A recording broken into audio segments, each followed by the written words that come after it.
such a fantastic fight over the summer. Sometimes when guys go through battles like that, there's a saying that they left a little piece themselves, maybe something got behind. How long did it take for you to recover from that fight, and was there any concern that might have taken some years off you? I feel good. I didn't leave anything in there. I let it all hang out, and I'm better for it. I'm a better fighter now. I'm building, getting better every time.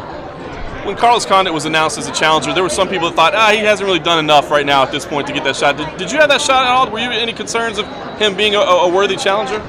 I don't worry about who they're putting in front of me. Why would I worry about, why not? Why this guy? That's just nonsense for me to waste my energy. That's who they put in front of me, and that's who I was getting ready for. My coaches do all the breaking down of my opponents, so I leave it up to them. It doesn't matter who I'm facing. I'm concentrating on myself.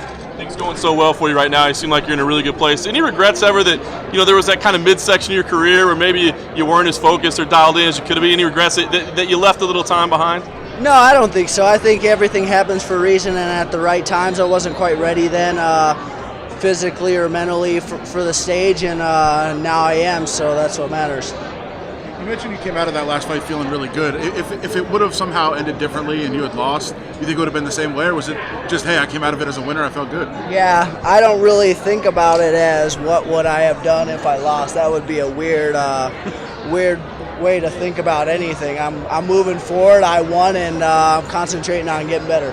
A lot of people have looked at Carlos as one of the best all-around fighters in this division for a long time. Do you think that's the case? Is he one of the best all-around guys there is? Yeah, he's one of the best all-around guys. Rory McDonald was one of the best all-around. There's really high-level guys in the UFC and in my division, so I have to be ready at all times. Does it mean anything to you to fight in the first card of the year?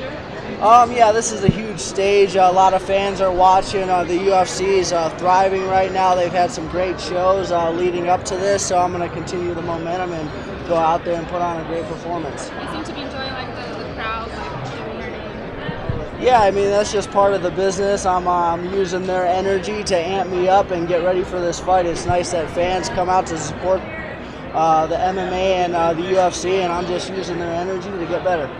You had the hand you had the injury on the hand, and then you had to go through some surgery to clean up that injury. How has that felt now that you've been able to go a bit of full go in camp? Is it much better for you? Any different? Nothing's changed. My body feels great. You just deal with whatever comes in front of you, and you figure out a way to get the job done, and that's just my mentality. Focus on what I need to do, not on what's going wrong, just how I can do the best I can do every day. After some time with the belt, what does the belt mean to you? The belt means a lot, but really it just comes down to constantly improving, working on aspects and keeping that belt. Every fight from my first fight when I was an amateur to now, I felt like I was defending like a title. It meant everything. So not much has changed after the belt. I think just more fans are excited about it, but I'm amping up my training and fine-tuning everything and sharpening my skills and doing what a true professional does. You have been fighting long fights and getting a lot of punches. Does this concern you? I don't get punched that much, so it does not concern me. Almost 50 rounds in the last three fights. Yeah, I feel good. I mean, at some point in time, I'm going to be done doing this, but my body feels great, my mind feels great. I'm getting better every day, and my coaches are helping me improve, and so are my training partners, so I feel great. Robbie, a couple of weeks ago, the UFC had that big fight here with McGregor and Aldo.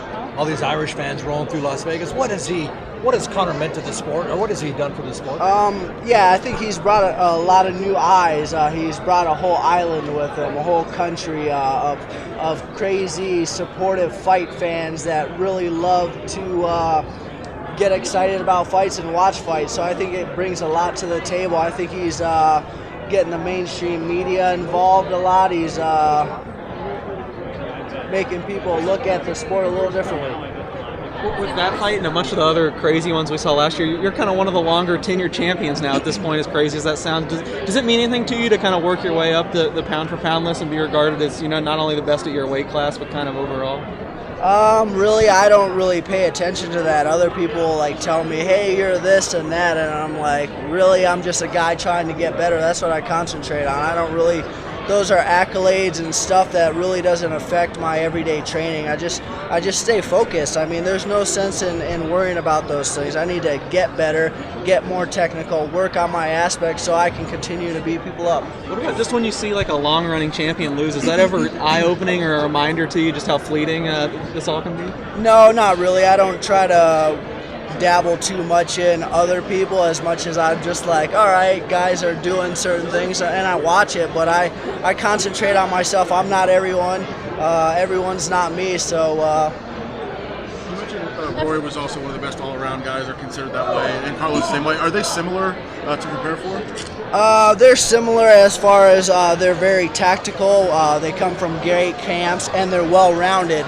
But even though they're good everywhere, their techniques are different, their fight stances are different. So, I mean, there's a lot of similarities and a lot of differences. And it would be meaningful for you, to go against two guys in a row that were like, oh, this is the best all-around guy, this is the best all-around guy, and kind of go through and beat them both?